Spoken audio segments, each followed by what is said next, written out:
వజ్రాదపి కఠోరాణి మృదూని కుసుమాదపి లోకోత్తరాణం చేతాంసి ఓహి విజ్ఞాతుమర్హతి.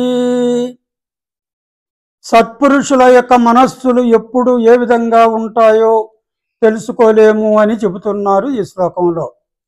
ఇదొక మంచి సుభాషిత శ్లోకం. సత్పురుషులు ఉన్నారే, సాధు పుంగవులు, వాళ్లకు కోపం వస్తే తట్టుకోలేము, సంతోషం వస్తే మరి కూడా దాన్ని కూడా మనం ఎంతో ఆనందంగా స్వీకరిస్తాం.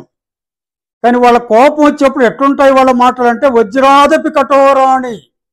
వాళ్ళ యొక్క మనస్సులు కూడా మరి వజ్రం కంటే కఠినంగా ఉంటాయి. మామూలుగా వజ్రం కంటే కఠినమైనటువంటి పదార్థం లోకంలో లేదు.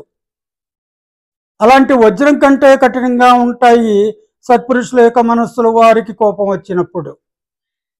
మృదూని కుసుమాదపి, వాళ్లకు సంతోషం కలిగితే వాళ్ళ యొక్క మనస్సులు పుష్పం కంటే కూడా మృదువుగా మెత్తగా ఉంటాయి అని చెప్తున్నాడు.